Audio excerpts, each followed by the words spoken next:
Hello दोस्तों, आप सभी का स्वागत है हमारे यूट्यूब चैनल एस कोचिंग पे। दोस्तों, आज हम लोग यूपी ट्रिपल एससी पेट का एग्ज़ाम 2023 के लिए जो होने वाला है उसके लिए हम लोग आज से प्रैक्टिस सेट स्टार्ट कर रहे हैं।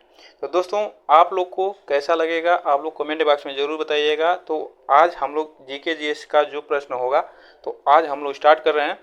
तो चलिए स्टार्ट करते हैं, और आप लोग को अच्छा लगेगा तो ज़रूर बताइएगा कमेंट बॉक्स में, और वीडियो को लाइक शेयर जरूर करिएगा। तो चलिए स्टार्ट करते हैं हम। आज का पहला प्रश्न, तो महावीर स्वामी का प्रथम शिष्य कौन था? तो महावीर का स्वामी का प्रथम शिष्य कौन था? चाणक्य, जमाली, स्थूलभद्र, भद्रबाहु। तो इसमें से कौन सा ऑप्शन हमारा सही होगा आपको बताना है। तो देखिए, जो महावीर स्वामी थे यह जैन धर्म के 24वें तीर्थंकर थे। और आपसे ये भी क्वेश्चन पूछ सकता है, तो पहले तीर्थंकर कौन थे? तो आप बताएंगे ऋषभ देव। कौन थे? ऋषभ देव थे। आप लोग इसको याद रखिएगा, लिखने पे थोड़ा सा कम सही नहीं लिख पा रहा है। तो आप पहले जो तीर्थंकर थे ऋषभ देव थे, 24वें तीर्थंकर महावीर स्वामी थे। और आपसे पूछेगा 23वें तीर्थंकर, तो आप लोग किसे बताएंगे? पार्श्वनाथ को। किसे? पार्श्वनाथ को। आप लोग इनको भी याद रखिएगा। और रही बात क्वेश्चन नंबर, इसमें ऑप्शन हमारा बी सही होगा। जो जमाली थे यह इनके बाद में चलकर पहले शिष्य थे, बाद में चलकर इनके दामाद बने थे। इनकी जो बेटी थी, लड़की थी जो प्रियदर्शनी, उनसे यह शादी कर लिए थे। तो इनके महावीर स्वामी के यह दामाद बने थे शादी करने के बाद। ठीक ना? तो ऑप्शन इसमें हमारा जो सही हुआ बी ऑप्शन सही होगा। चलिए आगे चलते हैं। क्वेश्चन नंबर सेकंड सही है। क्वेश्चन नंबर सेकंड, सविनय अवज्ञा आंदोलन के रूप में महात्मा गांधी ने दांडी मार्च कब किया था? तो सविनय अवज्ञा आंदोलन के रूप में महात्मा गांधी ने दांडी मार्च कब किया था? तो यह नमक कानून को तोड़ने के लिए सविनय अवज्ञा आंदोलन जो चालू किया गया था दांडी मार्च, तो यह कब किया गया था आपको बताना है। 31 दिसंबर 1929 को, 26 जनवरी 1929 को, 6 अप्रैल 1930 को, और यह 12 मार्च 1930 को आपको बताना है। तो इसमें से कौन सा ऑप्शन सही होगा? तो देखिए, यह साबरमती आश्रम से, यह ऑप्शन इसमें हमारा डी सही होगा। 12 मार्च 1930 को यह आंदोलन चालू हुआ था। कहाँ से? साबरमती से। साबरमती से स्टार्ट हुआ था, और यहाँ स्टार्ट होकर यह गया था गुजरात के, जो साबरमती अहमदाबाद में था, तो यह गुजरात के नमक तोड़ने के लिए यह स्टार्ट किया गया था साबरमती आश्रम से। और यह कब पहुंचे थे? तो स्थान पे यह 6 अप्रैल को 1930 को यह पहुंचे थे वहाँ पे नमक कानून तोड़ने के लिए। तो वहाँ से क्या हुआ स्टार्ट? तो वहाँ से चालू होता है सविनय अवज्ञा आंदोलन। यह स्टार्ट हुआ था दांडी मार्च, जो स्टार्ट हुआ था 12 मार्च से स्टार्ट हुआ था। और कब पहुंचे थे गांधी जी? तो 6 अप्रैल 1930 को पहुंचे थे। और इसमें कितने लोग थे अनुयायी इनके? तो 78 अनुयायी थे। आप लोग इसको भी याद रखिएगा। चलिए आगे चलते हैं। क्वेश्चन नंबर 3, निम्नलिखित में से कौन महमूद गजनवी के दरबार से संबंधित था? तो महमूद गजनवी के दरबार से संबंधित था उतबी, फिरदौसी, अलब रूनी, ये सभी आपको बताना है। तो महमूद गजनवी के दरबार से कौन सा संबंधित था आपको बताना है। इसमें से कौन सा ऑप्शन हमारा सही होगा? देखिए, तो ऑप्शन इसमें हमारा जो सही होगा, इसमें डी ऑप्शन सही होगा। यह सभी लोग थे महमूद गजनवी के दरबार से संबंधित। और अलबरूनी की जो पुस्तक है किताबुल हिंद इनकी पुस्तक है। आप लोग इनको याद रखिएगा, इनकी पुस्तक जरूर आती है एग्जामों में, किताबुल हिंद। और फिरदौसी की जो पुस्तक थी शाहनामा थी।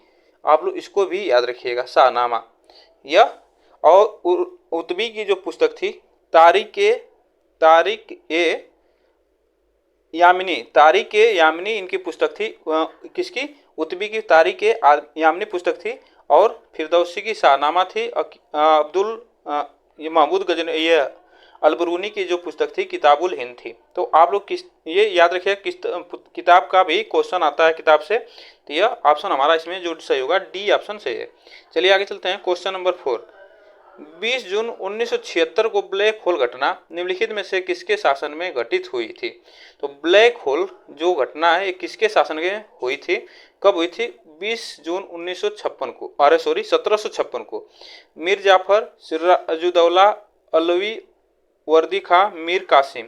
तो यह ब्लैक होल घटना क्या है? तो देखिए कलकत्ता में क्या हुआ था कि किलेबंदी के लिए क्या थे, जो अंग्रेज थे वह उसका दुरुपयोग कर रहे थे, अंग्रेज उसका दुरुपयोग कर रहे थे। तो उस समय इसमें जो ऑप्शन इसमें हमारा सही हुआ, जो उस समय शासन था सिराजुद्दौला का था। तो सिराजुद्दौला ने क्या किया कि उन 146 जो अंग्रेज थे, 146 अंग्रेजों को वह एक कोठरी में बंद कर दिया।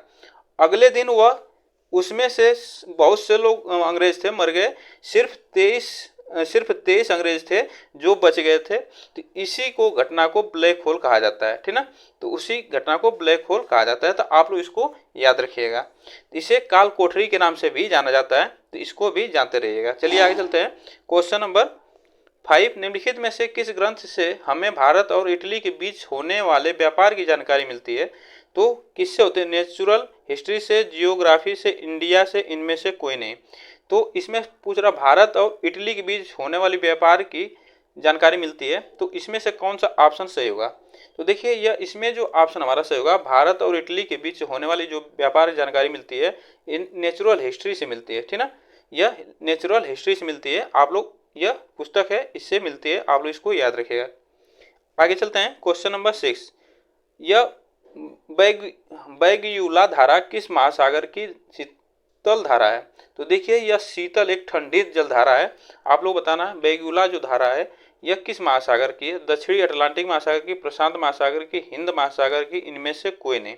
तो बैगयुला जो धारा है यह किस महासागर की है? और यह दक्षिणी अफ्रीका में, जो दक्षिणी अफ्रीका महाद्वीप है वह वहाँ बहती है, दक्षिणी अफ्रीका महाद्वीप में।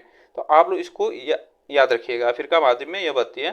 तो यह एक ठंडी जलधारा है, तो यह दक्षिणी अटलांटिक महासागर में बहती है। चलिए आगे चलते हैं। क्वेश्चन नंबर 7, मशरूम चट्टान निम्नलिखित में से किससे संबंधित है? तो मशरूम चट्टान है यह किससे संबंधित है? आपको बताना है। मरुस्थलीय स्थलाकृति से, हिमानीय स्थलाकृति से, समुद्री तरंग स्थलाकृति से, भूमि जल निर्मित स्थलाकृति से। तो आपको बताना है इसमें से कौन सा मशरूम चट्टान से संबंधित है। तो देखिए जो मशरूम चट्टान से संबंधित है आपको बताना है, तो यह ऑप्शन इसमें हमारा जो सही होगा ए ऑप्शन सही होगा, ठीक ना। ए ऑप्शन सही होगा। यह मशरूम चट्टान क्या होती है कि जब हवा चलती है तो यह जो मरुस्थलीय भूमि होती है उसके नीचे का भाग कटकर, नीचे का भाग जो हवा से कटकर वह एक छतरी नुमा बन जाता है, तो उसी को मशरूम चट्टान कहा जाता है। तो यह किससे संबंधित है? तो स्थलाकृति से संबंधित है। आप लोग मरुस्थलीकृति जो भूमि है उससे संबंधित है। ऑप्शन इसमें हमारा ये सही है। आगे चलते हैं। क्वेश्चन नंबर 8, गिर नेशनल पार्क किस राज्य में है? तो गिर नेशनल पार्क किस राज्य में? महाराष्ट्र में, मध्य प्रदेश में, उत्तराखंड में और गुजरात में। तो आपको बताना इसमें से कौन सा ऑप्शन हमारा सही होगा। तो इसमें से कौन सा ऑप्शन सही होगा? तो यह आपको बता दें, गिर जो नेशनल पार्क है कहाँ पे है? तो गुजरात में, गुजरात में। आप लोग इसको याद रखिएगा। और बब्बर शेर के लिए यह प्रसिद्ध है, बब्बर शेर के लिए प्रसिद्ध है। तो यह ऑप्शन हमारा इसमें डी सही होगा, ठीक ना। डी ऑप्शन सही होगा। और टाइगर स्टेट के नाम से कौन जाना जाता है? तो टाइगर स्टेट के नाम से हमारा मध्य प्रदेश जाना जाता है। इसमें जो ऑप्शन हमारा सही होगा डी ऑप्शन हमारा सही होगा, ठीक ना। फूलों की घाटी कहाँ पे है? तो फूलों की घाटी उत्तराखंड में है। फूलों की घाटी, आप लोग इसको लिख लीजिएगा, फूलों की घाटी, फूलों की घाटी यह कहाँ पे? उत्तराखंड में है।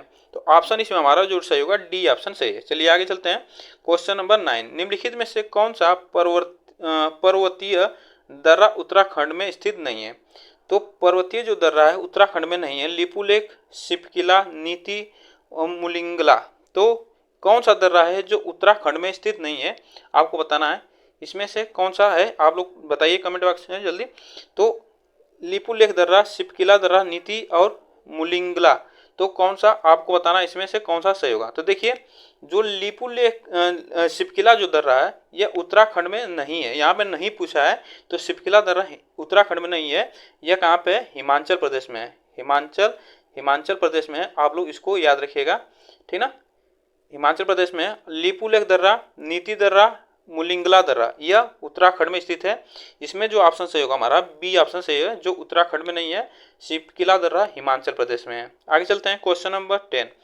भारत में पंचायती राज की अनुशंसा के लिए बनी समिति के अध्यक्ष कौन थे? तो पंचायती राज समिति के अनुशंसा के लिए बनी समिति थी, उसके अध्यक्ष कौन थे? K M Munshi, B N Rao, Balwant Rai Mehta, B R Ambedkar. तो पंचायती राज अनुशंसा के लिए जो समिति बनी थी तो आपको बताना है। तो देखिए इसमें से कौन सा ऑप्शन सही होगा, आप लोग इसको बताइए। तो यह कौन सा इसमें ऑप्शन हमारा सही होगा? तो देखिए उस समय जो पंचायती राज की अनुशंसा के लिए जो समिति बनी थी तो उसमें बलवंत राय मेहता समिति, जो कि 1957 में यह बनी थी। ये जो आप लोग इसको याद रखिएगा, यह त्रिस्तरीय समिति थी, ठीक ना। तो आप लोग इसको याद रखिएगा, पूछ सकता है कि त्रिस्तरीय समिति बलवंत राय मेहता समिति 1957 में यह बनी थी। आप लोग इसको याद रखिएगा। ऑप्शन इसमें हमारा सी से है। आगे चलते हैं क्वेश्चन नंबर, भारतीय संविधान में संशोधन का प्रावधान किस अनुच्छेद में किया गया है? तो भारतीय संविधान में संशोधन का प्रावधान किस अनुच्छेद में किया गया है? तो अनुच्छेद 338, अनुच्छेद 368, अनुच्छेद 381, अनुच्छेद 370। तो भारतीय संविधान में संशोधन का प्रावधान किस अनुच्छेद में किया गया है, इसमें से बताना है। तो देखिए यह जो संशोधन का प्रावधान है, यह भाग अगर भाग पूछेगा तो भाग 20 में संशोधन की बात है, और अनुच्छेद पूछेगा तो 368, अनुच्छेद पूछेगा तो 368 में है। और यह संविधान संशोधन कहाँ से लिया गया है? तो यह दक्षिणी अफ्रीका से लिया गया है। कहाँ पे? दक्षिणी अफ्रीका से लिया गया है। तो इसको भी आप लोग याद रखिएगा। तो इस संशोधन की अनुच्छेद पूछता है तो 368 में, अब भाग पूछेगा तो भाग 20 में इसका प्रावधान है। ऑप्शन इसमें हमारा 20 सही होगा। चलिए आगे चलते हैं। मुख्य चुनाव आयुक्त को पद से हटाया जा सकता है। तो मुख्य चुनाव आयुक्त होते हैं, उसको पद से हटाया जा सकता है। कैसे? मंत्रिमंडल के प्रस्ताव द्वारा, संसद के दोनों सदस्यों के 2/3 बहुमत द्वारा, राष्ट्रीय द्वारा, सुप्रीम कोर्ट द्वारा।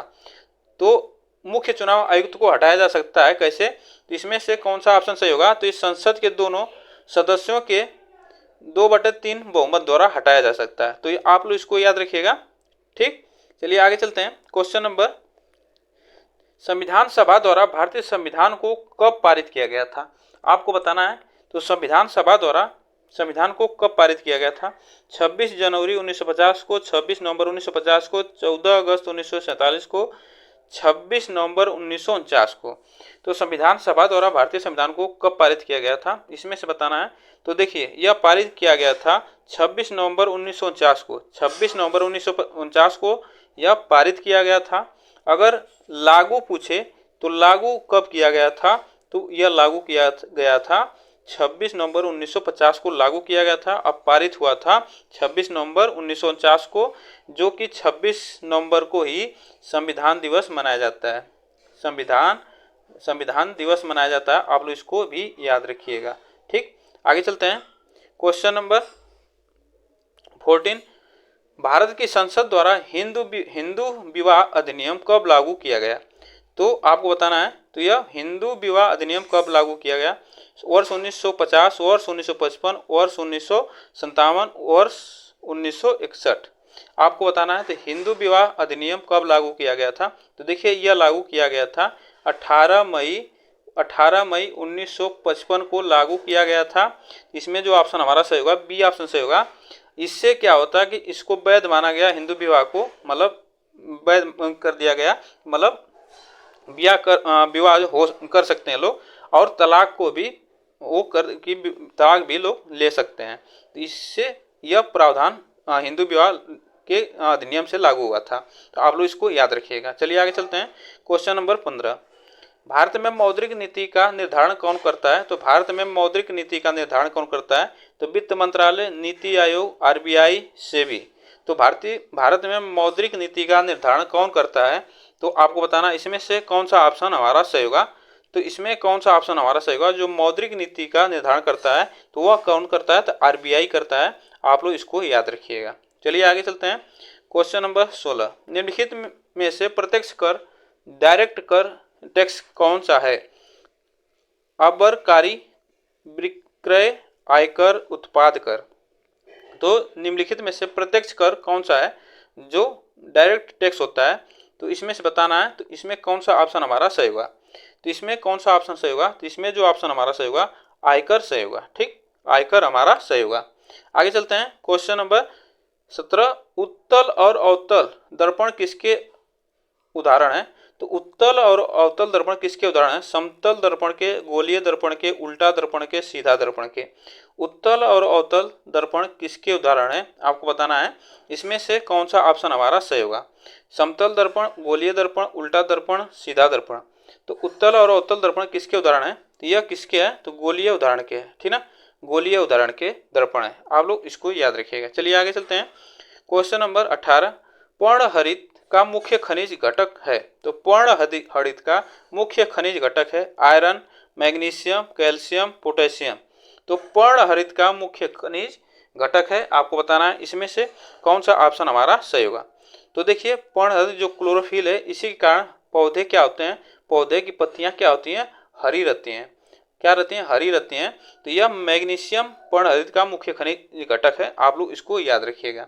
आगे चलते हैं, क्वेश्चन नंबर 19, अंग्रेजों के विरुद्ध खान अब्दुल गफ्फार खान द्वारा प्रारंभ किए गए आंदोलन का क्या नाम था।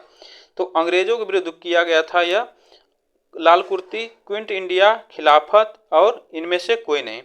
तो अंग्रेजों के विरुद्ध खान अब्दुल गफ्फार खान द्वारा प्रारंभ किए गए आंदोलन का क्या नाम था, आपको बताना है इसमें से कौन सा ऑप्शन हमारा सही होगा। तो यह ऑप्शन हमारा सही होगा लाल कुर्ती।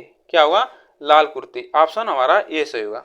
आगे चलते हैं, क्वेश्चन नंबर 20, रास बिहारी बोस द्वारा संगठित भारतीय स्वतंत्रता लीग किस संगठन का एक अग्रदूत था। तो रास बिहारी बोस द्वारा संगठित भारतीय स्वतंत्रता लीग किस संगठन का एक अग्रदूत था। तो भारतीय राष्ट्रीय कांग्रेस का, भारतीय राष्ट्रीय फौज का, भारतीय राष्ट्रीय कम्युनिस्ट पार्टी का और मुस्लिम लीग का। तो आपको बताना है, तो रास बिहारी बोस जो थे संगठित भारतीय स्वतंत्रता लीग की संगठन का एक अग्रदूत थे, आपको बताना है तो यह इसमें से कौन सा ऑप्शन हमारा सही होगा। तो इसमें जो ऑप्शन सही होगा, तो यह ऑप्शन हमारा सही होगा भारतीय राष्ट्रीय फौज के अग्रदूत थे, ऑप्शन इसमें हमारा बी सही होगा। तो दोस्तों यह हम लोग प्रैक्टिस सेट में आज 20 क्वेश्चन किए हैं। आप लोग को वीडियो कैसी लगी कमेंट बॉक्स में जरूर बताइएगा और वीडियो को लाइक शेयर जरूर करिएगा। चलिए फिर मिलते हैं नेक्स्ट वीडियो में, आज के लिए बस इतना ही।